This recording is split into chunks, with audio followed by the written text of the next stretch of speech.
Sabang sampai Merauke, berjajar pulau-pulau, sambung menyambung menjadi satu, itulah Indonesia. Indonesia tanah airku, aku berjanji padamu, menjunjung tanah airku Indonesia. Sabang sampai Merauke, berjajar pulau-pulau, sambung menyambung menjadi satu, itulah Indonesia.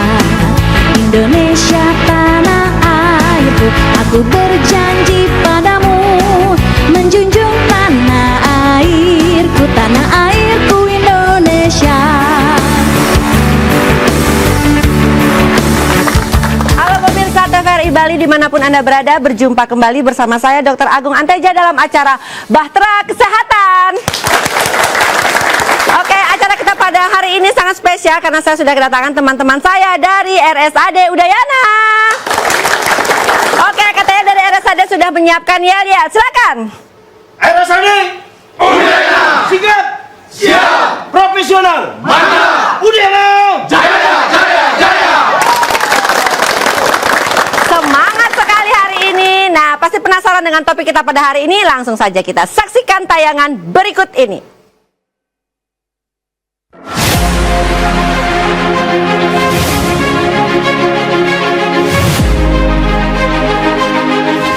Pemirsa, setiap orang tua tentu menginginkan buah hatinya tumbuh menjadi pribadi yang sehat, cerdas, dan tangguh. Namun impian besar itu tidak dibangun dalam semalam. Fondasinya harus diletakkan sejak dini, bahkan sejak kehidupan itu masih berupa benih di dalam rahim. Kita sering mendengar istilah 1000 hari pertama kehidupan.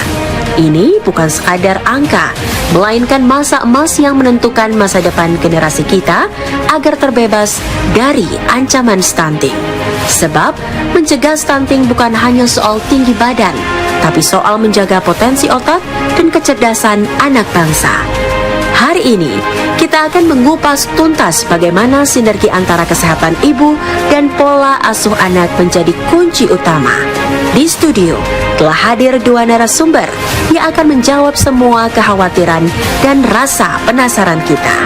Selama 1 jam ke depan, kita akan berbincang dalam tema 1000 hari pertama kehidupan, fondasi utama cegah stunting.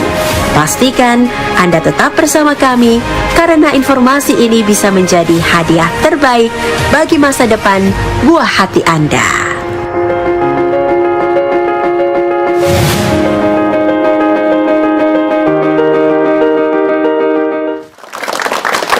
Oke pemirsa TVRI Bali, langsung saja kita panggilkan narasumber kita pada hari ini. Narasumber kita yang pertama, Dr. Nimade Sumiartini, spesialis anak.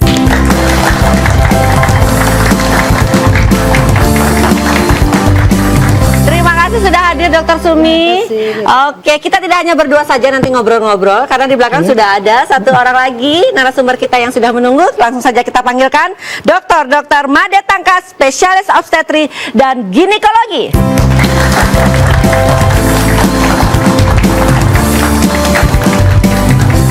Selamat datang, terima kasih kehadirannya Dr. Tangkas dan Dr. Sumi. Ya, ada yang jatuh.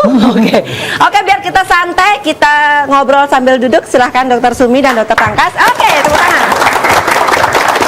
Dan saya minta semangatnya lagi satu dong untuk teman saya yang di belakang yang sudah semangat dari tadi, dari Sabang sampai Merauke. Ada Gek Putri dan Kaye.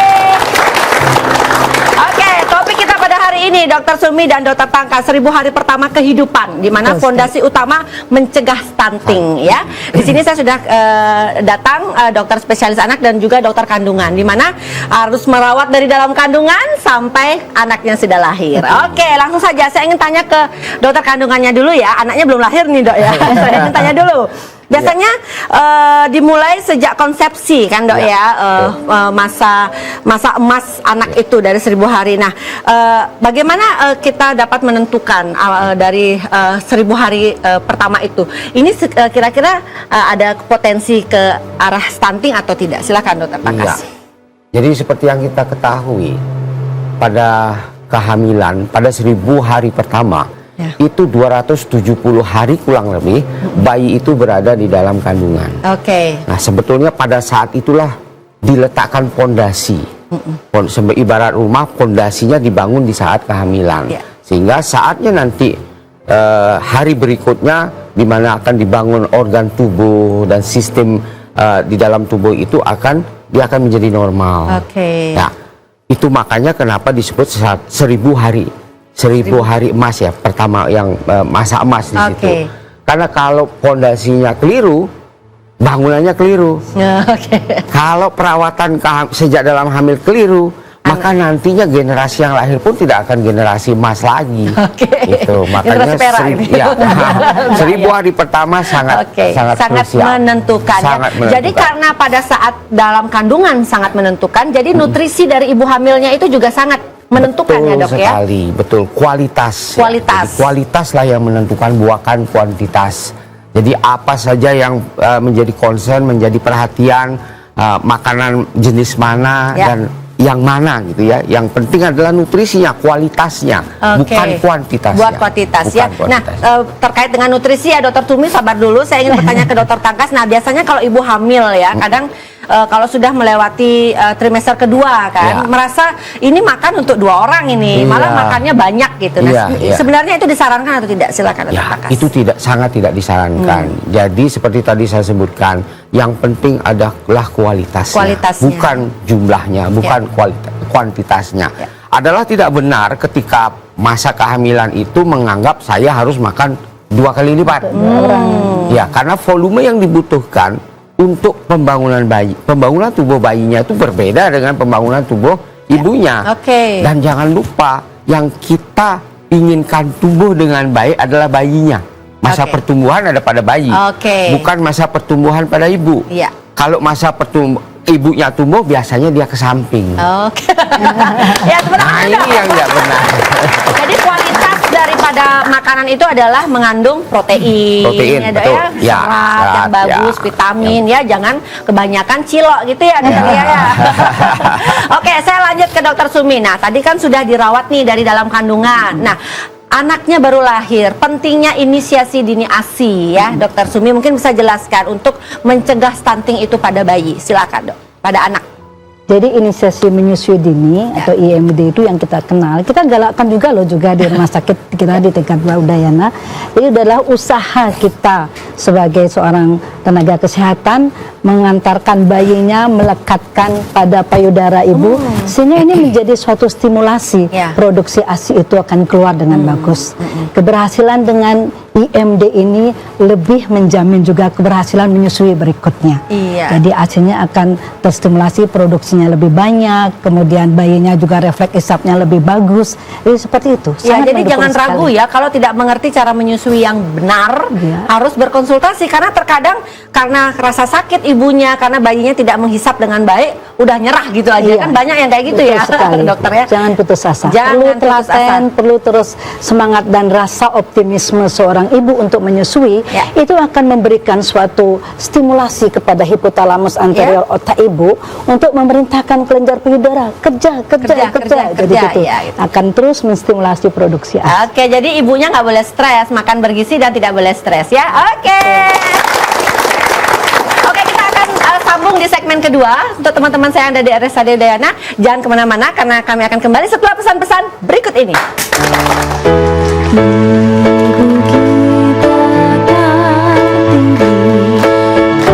Putri sejati, putri Indonesia, harum namanya.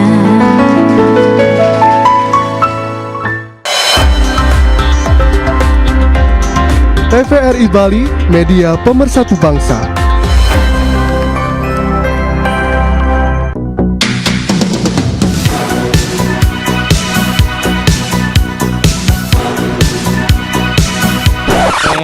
Rame banget Dul. Iya, tuh ada yang olahraga. Iya. Laki. Nah, itu jogging tuh. Wih, ada yang latihan deh. Ngelukis, ada yang ngelukis, Man. Mana? Coba dulu kita nggak bersatu, nggak bisa nih kayak gini. Iya juga ya. Persatuan adalah pilar utama yang menjaga Indonesia tetap kokoh. Perbedaan bukan halangan, perbedaan yang membuat kita menjadi satu. Karena kita Indonesia.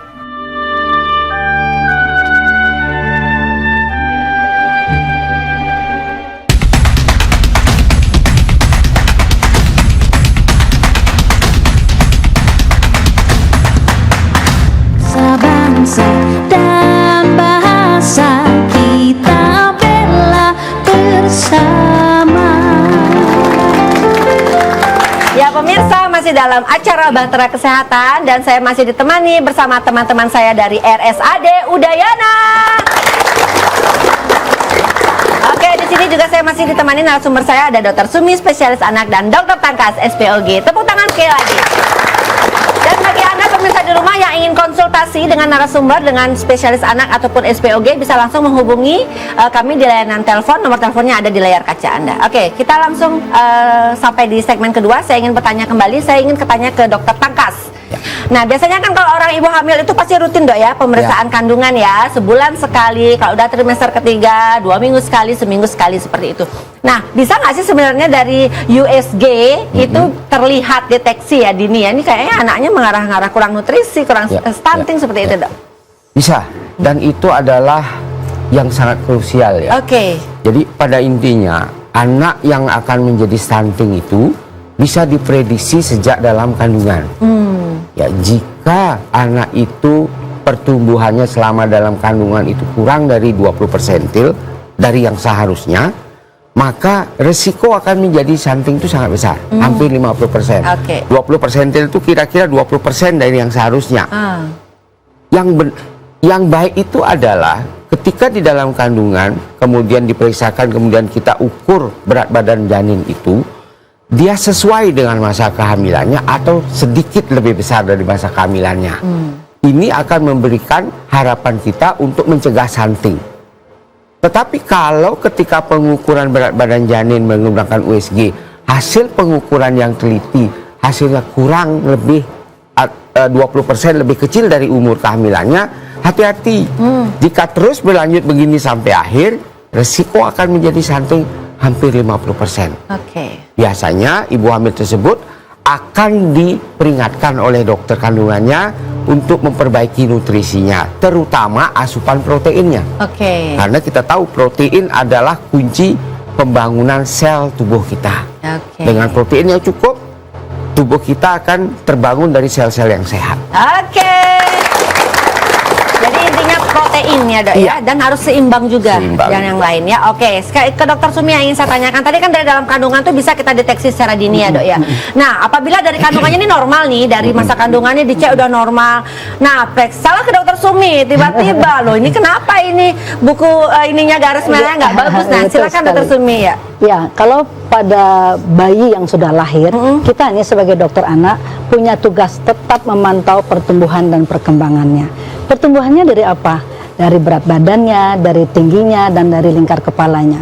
Nah, apabila 3 kali ini berturut-turut kita pantau dia datar atau bahkan turun, hati-hati. Itu menjadi faktor untuk terjadi gagal tumbuh. Itu sudah warning nih sama orang tuanya nih, ibu bagaimana? Itu selalu kita cari apa penyebabnya, kita akan ajak berdiskusi untuk mencari solusinya. Iya, jadi dari gagal tumbuh anak untuk stunting itu juga bisa terlihat pada saat pemeriksaan ke dokter anak. Nah, tadi kan sumber protein ya untuk ibu hamil. Nah, kalau untuk anak itu sendiri, terutama pada saat MPASI, banyak ibu yang ingin tanya, kira-kira anak saya dimulai dengan apa nih dok?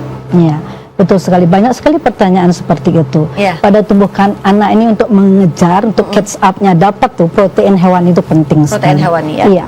Karena di situ asam aminonya, multivitaminnya, kemudian protein yang gampang diserapnya itu ada. ARA, DHA-nya, terus omega 6-nya, semuanya lengkap. Jadi lebih diutamakan untuk protein hewani. Iya, oke. Ya, saya ingin mengundang juga teman-teman yang ada di rumah yang ingin tanya-tanya ya, kami masih membuka layanan telepon. Nomor teleponnya ada di layar kaca Anda. Topik kita pada hari ini adalah tentang stunting. Bisa tanya dari dalam kandungan ke dokter Tangkas atau sudah anaknya sudah lahir langsung ke dokter Sumi. Ya, oke, tepuk tangan sekali lagi untuk kita semua. Ya, yang ingin saya tanyakan kembali ya ke dokter Sumi. Tadi menyambung ke dokter Sumi. Protein hewani dan nabati. Nah, kira-kira mana yang lebih bagus ini untuk anak itu sendiri? Ya, seperti saya jelaskan tadi, protein hewani dong. Jadi karena protein hewani untuk mengejar tumbuh kembang itu lebih bagus. Dia mikronutriennya lebih lengkap. Ada zat besinya, zinknya, kemudian RADHA-nya dan multivitaminnya. Kalau protein yang nabati, tahu, tempe bagus juga. Tetapi untuk mengejar, untuk mendapatkan tumbuh kembang yang lebih cepat, itu protein hewani yang kita utamakan. Oke. Nah, kalau seandainya deteksinya terlambat nih ya, misalnya ibunya jarang ini kontrolin anaknya karena sibuk, tiba-tiba loh, ini kok sudah mengarah ke stunting. Nah, apa yang harus kita kejar dari dokter? Mungkin tipsnya untuk ibu-ibu. Yang pertama kita cari penyebabnya dulu. Di mana ada masalahnya gitu ya. Apakah dia jenis makanannya, apakah frekuensinya, apakah kualitasnya. Kita cari. Infeksi juga salah satu ya, salah satunya juga. Penyebab-penyebab yang lain adalah kejadian sakit pada anak. Gitu. Jadi bisa dikejar ya untuk memperbaiki stunting itu? Betul sekali. Jadi stunting itu multidisipliner ya, bukan hanya masalah kesehatannya saja ya, masalah pangannya, masalah ekonomi, masalah sanitasi, itu perlu juga koordinasi dan kita cari semua penyebabnya. Oke, saya ingin ke dokter Tangkas lagi. Nah, kira-kira untuk yang mempengaruhi stunting ya dok ya pada ibu hamil yang menghasilkan anak stunting itu apa dok? Misalnya ada pengaruh kesehatan ibunya, ada anemia dan segala macam. Ya, pada prinsipnya adalah pertumbuhan bayi itu sangat tergantung dari kondisi ibunya. Ibu yang kekurangan energi kronis, kekurangan zat besi, anemia, itu akan berisiko tinggi anaknya mengalami stunting, mengalami gagal tumbuh ya di dalam kandungan atau yang kita sebut sebagai IGR ya, intrauterine growth retraction atau perlambatan pertumbuhan janin di dalam kandungan. Nah, untuk itu penting sekali kita memastikan bahwa ibu yang sedang hamil itu tidak mengalami KEK atau kekurangan energi kronis dan tidak mengalami anemia. Itu makanya kenapa pemerintah memiliki program untuk memberikan zat besi. Zat besi adalah kuncinya.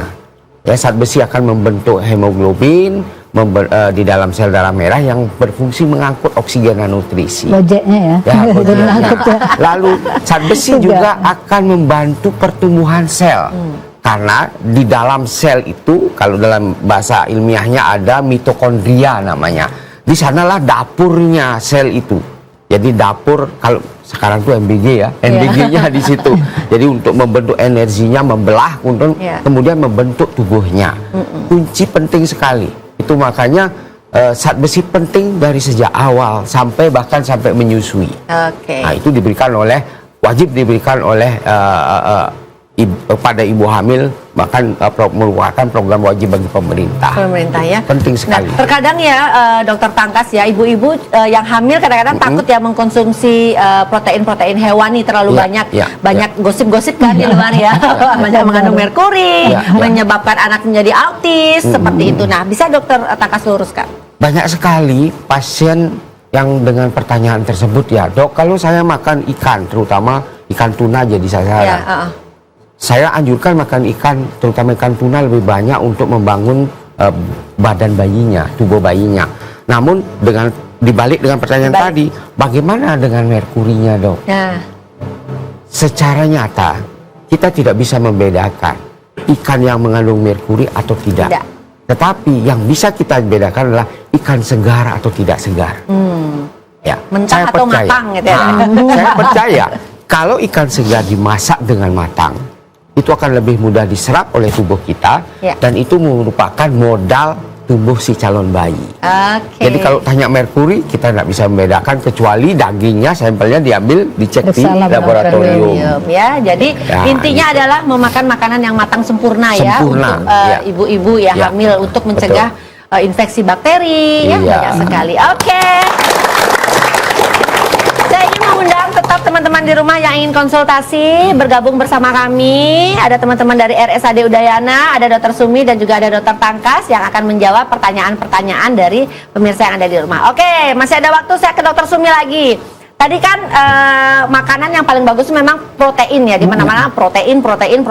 Apa yang akan terjadi apabila seseorang anak itu kelebihan protein? Nah, makan ikan salmon terus-terusan, anaknya bisa seperti apa misalnya contoh, karena kelebihan protein, dikasih protein dari terus gitu. Ya, segala sesuatu yang berlebihan kan nggak bagus ya. Jadi termasuk protein juga.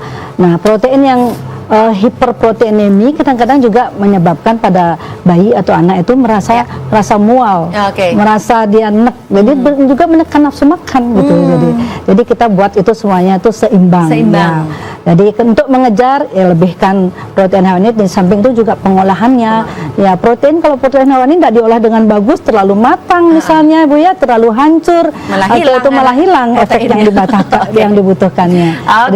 Kembali ke Dr. Tangkas, pertanyaan saya, apa sih kira-kira pesan untuk calon ibu Dr. Tangkas untuk langkah awal paling krusial untuk mencegah stunting, untuk menciptakan generasi emas?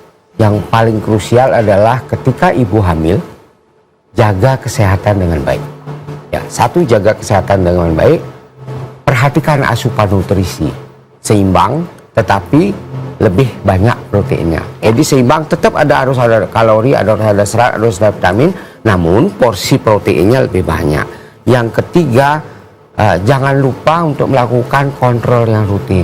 Kita akan tahu di sana bagaimana perkembangan bayi yang di dalam kandungan, apakah perlu usaha-usaha lebih untuk mencegah terjadinya stunting itu tadi. Iya, dan juga untuk Dr. Sumi ya, untuk ibu-ibunya walaupun sibuk, jangan lupa imunisasi anaknya gitu. Jadi memang 3 yang kita perhatikan, dari ibunya sendiri, dari dalam kandungan, kemudian ya intinya ya resume untuk penanganan stunting ya, kemudian bagaimana nutrisinya anak itu sendiri. Yang ketiga adalah kejadian sakit, hal apa saja yang kita perlu hindari, dari termasuk sanitasi dan higiennya. Iya.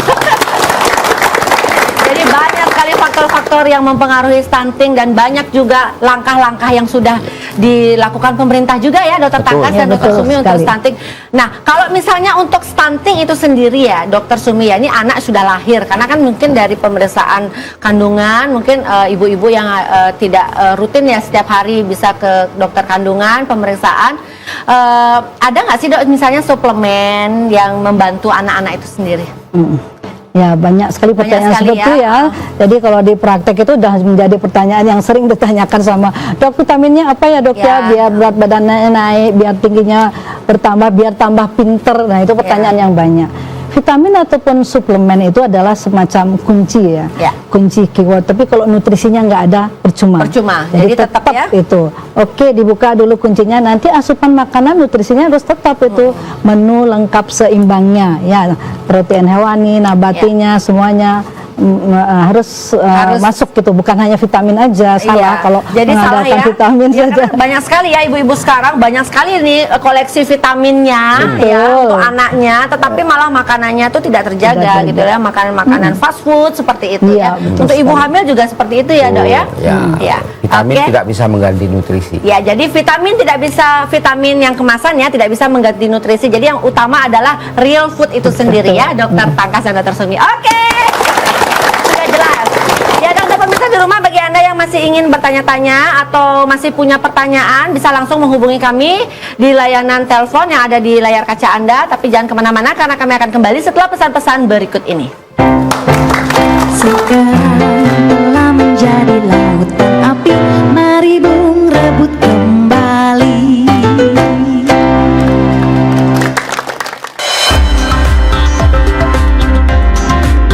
TVRI Bali, media pemersatu bangsa.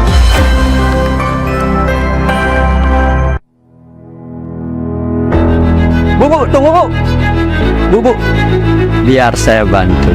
Terima kasih. Bu, biar saya yang bantu. Makasih. Bu, biar saya bantu. Serius? Bi, ngasih jenggo beli enak, Bi. Mbok, jajannya Mbok, enak Mbok. Kak, ini nanti.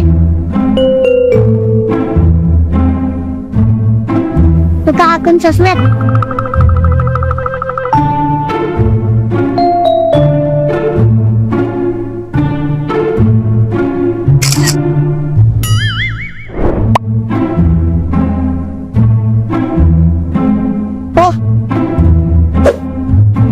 nggak punya HP, bukan gaptek.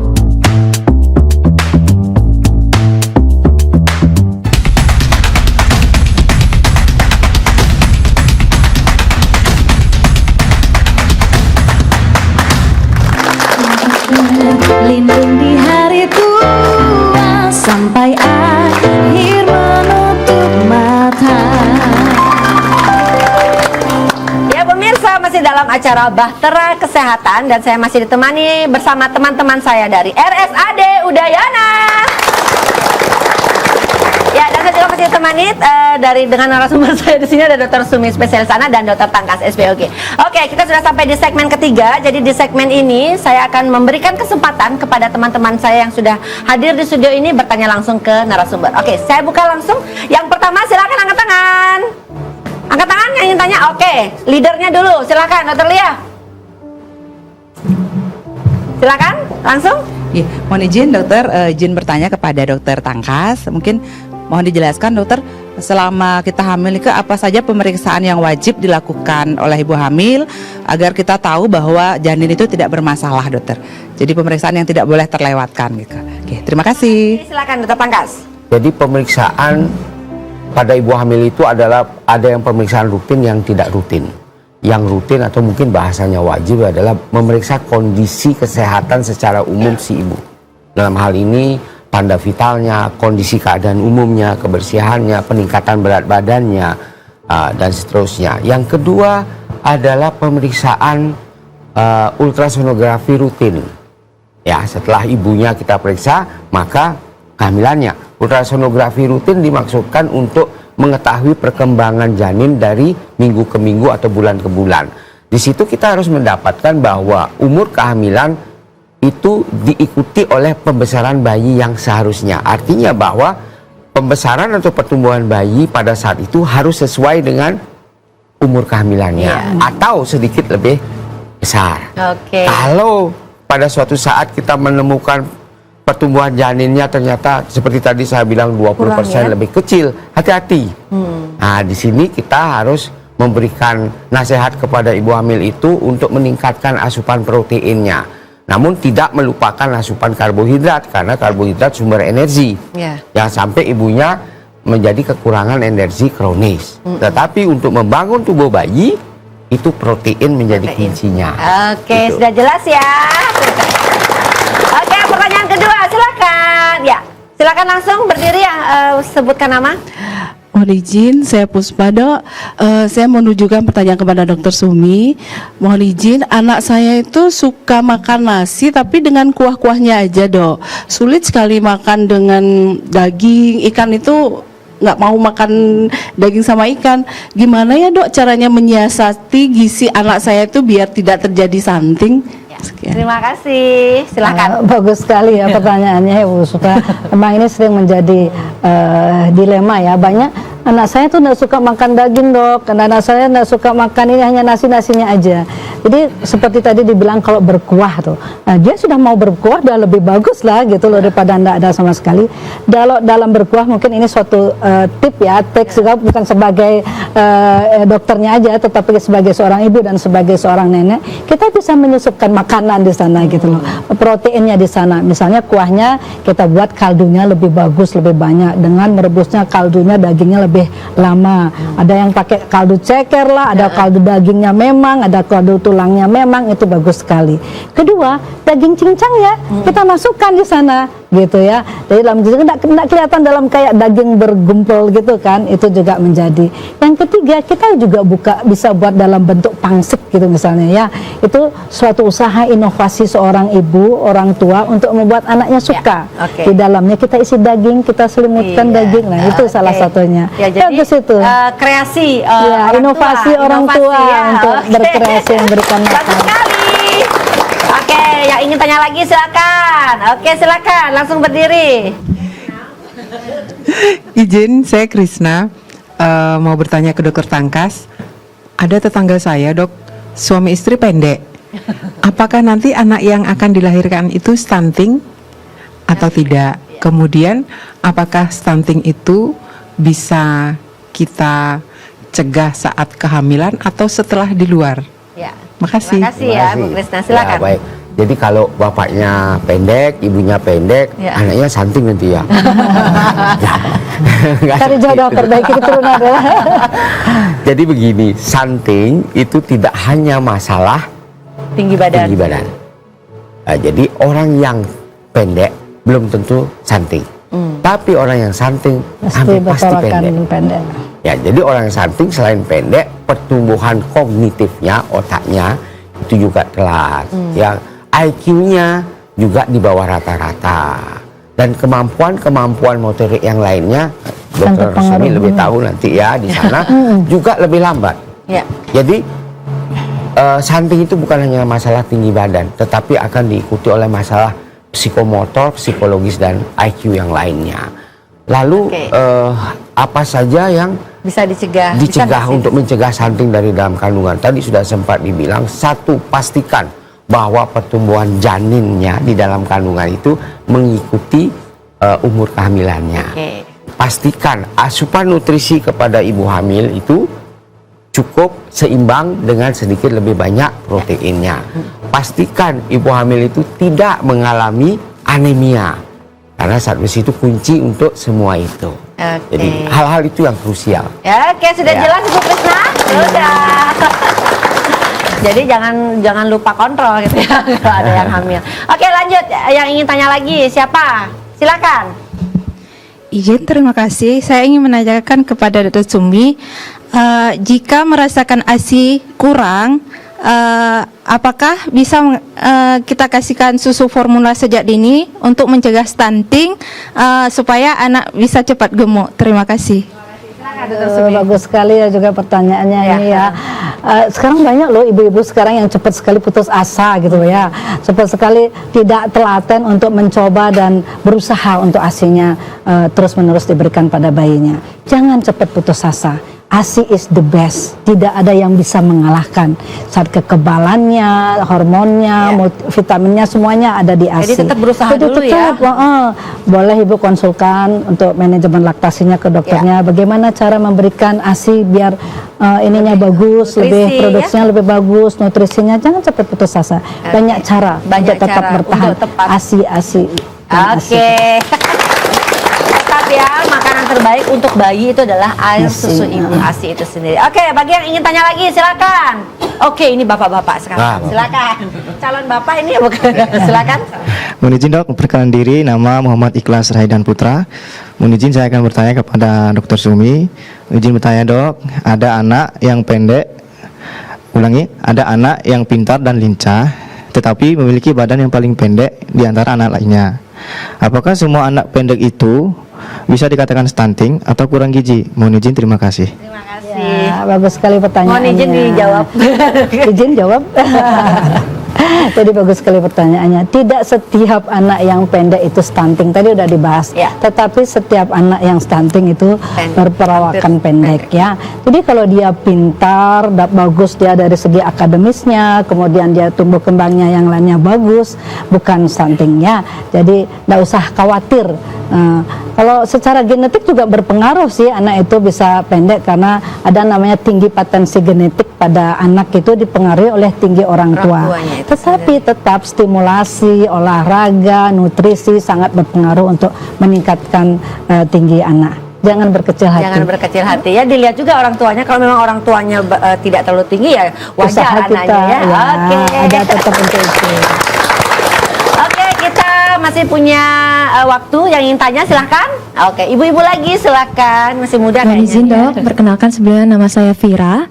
Saya ingin bertanya kepada dokter Tangkas. Izin dok, cara mana yang lebih penting kita lakukan untuk mencegah stunting, antara kita rutin minum susu untuk ibu hamil atau kita cukup hanya dengan memakan protein seperti daging dan telur setiap harinya? Izin dok, terima kasih. Terima kasih. Susu itu merupakan salah satu dari sumber protein. Sumber protein itu ada ikan, daging, telur, berbagai macam kacang, ya, dan susu. Nah, pada beberapa ibu itu sangat sulit untuk mengkonsumsi jenis protein yang berasal dari ikan atau dia alergi telur, kemudian tidak mau juga makan daging. Susu menjadi andalan kita akhirnya. Namun sebaiknya kita utamakan dulu protein yang berasal dari ikan, daging, atau telur. Sumber protein ini yang akan lebih banyak, lebih lengkap dibandingkan dengan kacang-kacangan. Tadi sudah sempat dibahas bahwa protein hewani biasanya lebih baik untuk mencegah stunting, bahkan untuk mengejar ketertinggalan pertumbuhan pada bayi dibandingkan yang berasal dari nabati. Nah, itu upayakan kita mendahulukan atau memprioritaskan sumber protein hewani dulu. Jika itu tidak bisa, apa boleh buat? Maka susu menjadi andalan kita. Oke. Ya, jadi gitu. Sudah jelas ya. Oke, tepuk tangan dong. Ya, ada ingin yang nanya lagi nggak? Tadi ibu-ibunya aja nih, bapak-bapaknya nggak ada nanya nih. Oke, langsung silakan. Ya, kenal ya. Silakan. Ya. Selamat malam dok, mohon izin perkenalkan nama saya Nizarul. Saya ingin bertanya ke Dokter Sumi. Izin dok mau bertanya, apa hubungannya sanitasi atau kebersihan air di rumah berkaitan dengan pertumbuhan badan anak? Kemudian kenapa diare itu sering dikaitkan dengan stunting? Demikian dok, terima kasih. Silakan Dokter Sumi. Bagus pertanyaannya. Ya. Nanya-nanya yang ganteng-ganteng. Jadi gitu ya. Jadi kenapa sih kebersihan air itu berpengaruh banget kepada kejadian stunting pada anak? Jadi satu adalah karena kalau air nggak bersih, jadi sanitasi kurang, orang gampang sakit kan. Ada kuman di air, termasuk dia menyebabkan diare, kemudian dia menjagakan penyakit yang lain, infeksi yang lain, tifosa yang lain dan sebagainya yang penularannya bisa lewat air. Yang paling sering itu ya diare itu. Karena kalau kuman masuk ke dalam tubuh kita lewat air, sanitasi tidak bagus, itu akan menyebabkan kuman masuk, dan kejadian sakit itu akan menyebabkan anak-anak kita nafsu makannya juga berkurang, nutrisi yang dipakai untuk pertumbuhan dipakai untuk proses penyembuhan, jadi nggak tumbuh badannya gitu. Secara baik ya. Iya, Jadi sanitasi yang baik itu juga sangat berpengaruh. Sangat berpengaruh. Oke. Satu lagi, saya masih punya penanya. Oke, silakan. Selamat sore dok, izin memperkenalkan diri, nama saya Ayib. Saya mau bertanya kepada Dokter Sumi. Pertanyaan saya, gini dok, di media sosial banyak vitamin dan suplemen peninggi badan. Apakah anak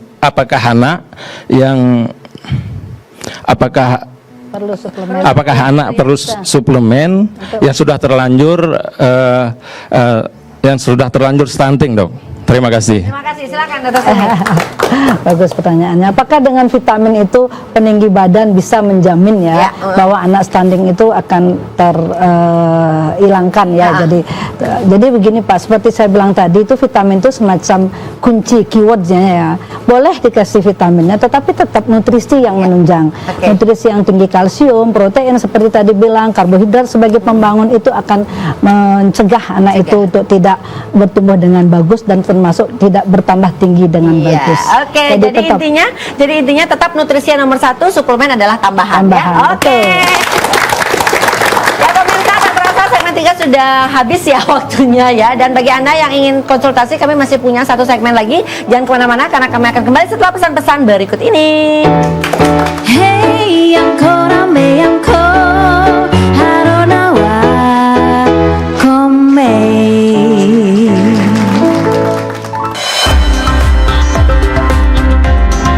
TVRI Bali, media pemersatu bangsa.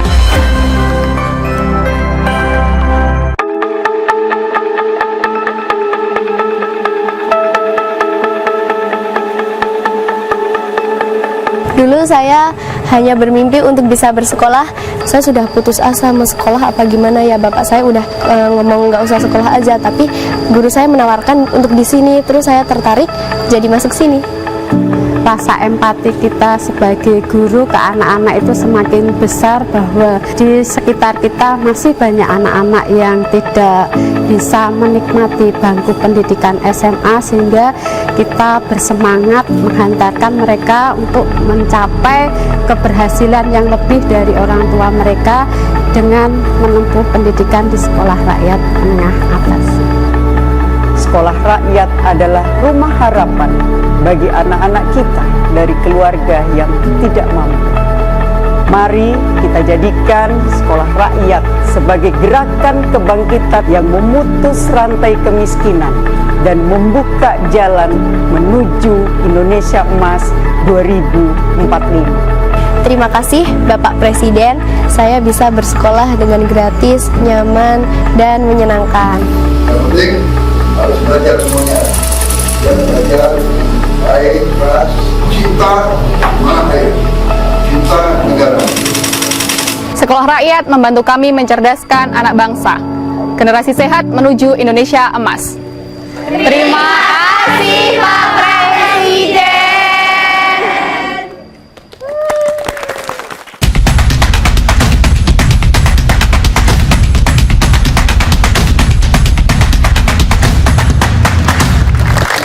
Gentar, tak gentar, menyerang, menyerang, majulah, majulah, menang. Komando gitu ya. Oke. Dan pemirsa sudah sampai di segmen keempat, mitos atau fakta. Oke, di segmen ini Dr. Sumi dan Dr. Pangkas bertugas untuk meluruskan statement-statement yang sudah bergulir di masyarakat, dan saya akan dibantu juga dengan teman-teman saya dari RSAD Udayana. Ya, langsung saja kita buka statement pertama. Ini dia di layar kaca. Sah, ibu hamil harus makan dengan porsi 2 kali lipat agar bayi besar dan tidak stunting. Belum. Mitos atau fakta? Ya, betul. Tidak jelas ya. Apalagi kalau bayinya kembar 3 makan porsi 4 gitu ya. Nggak boleh, itu mitos ya. Yang penting kualitasnya kualitas, bukan kuantitas. Oke, sudah jelas. Kita lanjutkan ke statement berikutnya. Ini dia. Air es tidak mengandung kalori dan tidak mempengaruhi berat janin. Yang menyebabkan bayi besar adalah kandungan gula dalam minuman manis, bukan suhu airnya. RSAD Udayana, mitos atau fakta? Bagaimana? Fakta. Jadi suhu itu tidak berpengaruh ya. Meskipun Justru hangat, kalau dia manis, itu akan tidak baik bagi tidak baik. Jadi sudah jelas ya, hindari minuman-minuman manis, apalagi minuman-minuman kemasan. Gimana Kak Ye, kok ngamuk? Oke, kita buka statement selanjutnya. Ini dia. Stunting adalah faktor keturunan atau genetik. Jadi kalau orang tuanya pendek, tidak bisa dicegah. RSAD Udayana, mitos atau fakta? Betul. Luar biasa. Ya, jadi tidak bukan perawakannya ya. Bukan perawakan. Jadi banyak yang kita lihat ya. Salah satunya kalau anak itu stunting sudah pasti dia berperawakan pendek ya. Oke, kita lanjutkan statement berikutnya. Ini dia.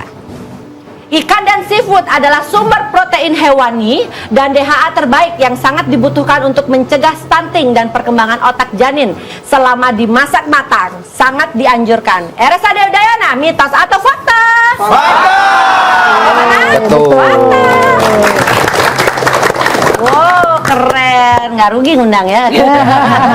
Ini pemimpinnya ya. Semua juga nih. Oke, kita punya statement selanjutnya. Ini dia. Susu ibu hamil adalah satu-satunya penentu janin sehat. Baca baik-baik ya. Oke. RSAD Udayana, mitos atau fakta? Mitos. Bagaimana? Betul. Jadi tidak satu-satunya ya Dokter Pangkas ya. Jadi banyak faktor ya. Apa saja kira-kira Dok? Sedikit aja faktornya. Ya, 1, istirahat yang cukup. Ya. Yang kedua, jaga psikologis ibu. Yang ketiga, makanan yang lengkap. Oke. Nutrisinya. Buat istri-istrinya bahagia ya bapak-bapak di sini ya. Oke. Kita lanjutkan statement berikutnya. Ini dia. Semua anak stunting pasti pendek, tapi tidak semua anak pendek itu stunting. RSAD Udayana, ini mitos atau fakta? Bagaimana? Betul. Ya, gimana Dokter Sumi, setuju ya? Setuju sekali. Ya, jelaskan sedikit aja. bahwa benar memang tidak semua anak pendek itu adalah stunting, tetapi anak stunting adalah berperawakan pendek. Oke, itu yang sudah kita garis bawahi beribu-ribu kali di sini. Oke, kita masih punya pernyataan berikutnya. Ini dia. MPASI yang paling sehat untuk cegah stunting adalah menu tunggal, misal hanya bubur pisang atau hanya puree pepaya. Teman-teman, ini mitos atau fakta? Mitos. Bagaimana? Betul sekali. Mitos. Ya, jadi MPASI harus menu lengkap seimbangnya, harus menu ada. lengkap seimbang. Contohnya adalah ini kan puree pepaya, kayaknya nggak bisa, harus ada kurang protein memenuhi hewani, ya. nabatinya, karbohidratnya, semuanya harus lengkap. Ya, jadi yang utama adalah harus seimbang ya. Ada karbohidrat, makronutrien, mikronutriennya. Makronutrien karbohidrat, protein, lemak ada. Mikronutrien vitaminnya semuanya, kandungan gizi, besi, zinc dan lain ya. Di sebagainya. samping juga adalah ASI. Betul ya. sekali. Oke. Kita lanjutkan statement berikutnya. Ini dia. Susu kental manis adalah sirup kental rasa susu dengan kandungan gula yang sangat tinggi dan rendah protein. Ini adalah salah satu pemicu gizi buruk dan stunting pada anak. Teman-teman, ini mitos atau fakta? Fakta. Bagaimana? Betul sekali. Jadi hati-hati memilih susu. Benar. Ya. Karena kalau terlalu manis dia rasa laparnya hilang. Jadi makan yang lain nggak mau. Ya. Jadi gitu. Cepat lapar tapi cepat kenyang tapi cepat lapar juga ya betul. kalau makan makanan manis. Jadi itu harus hati-hati ya, bijak memilih makanan untuk anak. Oke, lanjut. Kita punya lagi pernyataan berikutnya. Stunting hanya terjadi pada keluarga kurang mampu atau di pedesaan, teman-teman. Mitos. Bagaimana? Betul sekali. Jadi jangan hanya di desa aja, justru yang di desa-desa yang anak-anak nelayan malah sehat-sehat. Sehat, betul. Ya gitu ya. Jadi stunting itu sendiri banyak yang mengatakan gizi buruk kurang karena edukasi. Ternyata tidak juga ya. Jadi apa yang harus digarisbawahi? Sekali lagi Dokter Tangkas, apa yang harus digarisbawahi untuk stunting ini, mencegah stunting untuk ibu hamil dan ibu hamil? Jadi di perkotaan justru ditemukan banyak juga stunting. Stunting. Karena bukan hanya masalah kemampuan penyediaan makanan saja, tetapi bagaimana perhatian orang tuanya terhadap kemampuan makan anaknya. Sehingga yang diserapnya juga cukup banyak gitu loh. Jadi untuk ibu-ibu tipsnya dari dokter silakan. Perhatikan tumbuh kembang anak, perhatikan keseimbangan nutrisi anak. Tidak, makanan yang sehat tidak harus mahal, tetapi lengkap. Makanya kita punya statement 4 sehat, 5 sempurna. Dan untuk Dokter Sumi, apa tipsnya untuk para ibu-ibu yang memberi makan untuk anak-anaknya? Jadi seperti tadi dikatakan, ibu-ibu di kota banyak juga loh ternyata yang mengalami stunting anaknya. Jadi mereka memang dari segi pendidikan bagus, tetapi kerjasamanya, perhatiannya kepada anak dan memberikan nutrisi yang tepat itu yang kurang. Junk food salah satunya sering sekali menjadi pilihan mereka. Praktis, cepat karena mereka sibuk. Ya, dan juga tentunya harus memeriksakan kesehatan ya, karena banyak sekali juga anak-anak yang makannya tidak bersih ya, mungkin bukan orang tuanya karena jadi takut ada cacingan. Itu juga salah satu ya faktor resiko ya Dok ya. Satu pesan singkat untuk ibu-ibu dari Dokter Sumi. Mari ibu-ibu semua kita cegah stunting untuk menciptakan generasi emas di kemudian hari. Dengan menu lengkap seimbang, jangan lupa kita sama-sama dengan menerapkan 4 sehat 5 sempurnanya juga. Kita ajak anak-anak kita untuk tumbuh lebih bagus lagi.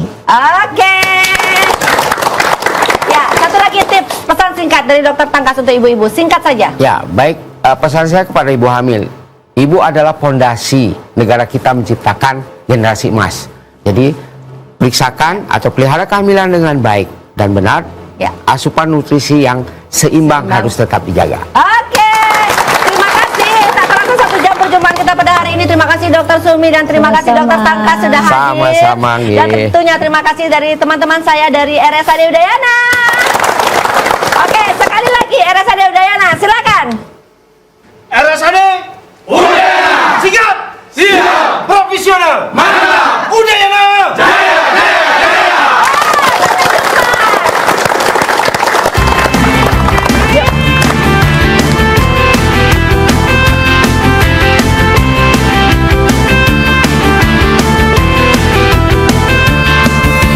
Biar saja ku tak sehebat matahari, tapi selalu ku coba tuh menghangat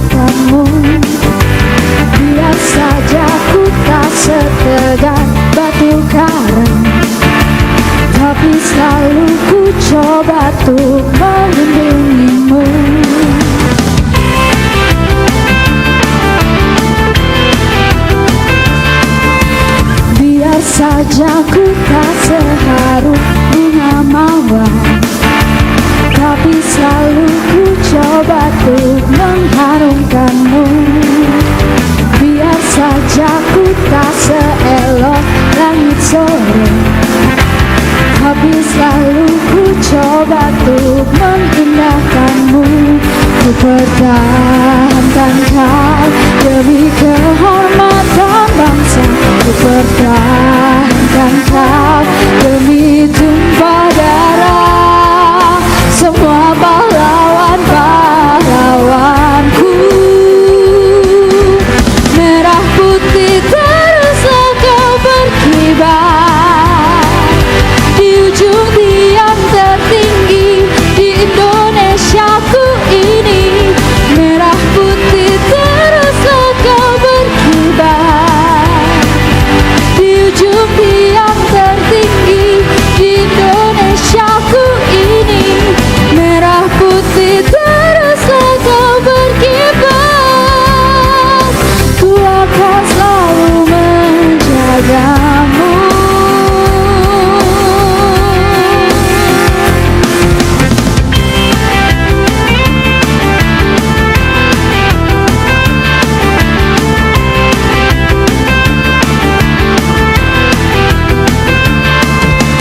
Biar saja ku tak seharum bunga mawar, tapi selalu ku coba untuk mengharumkanmu.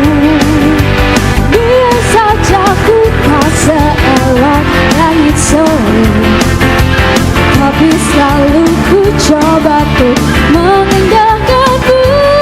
Pertahankan kau demi kehormatan bangsa.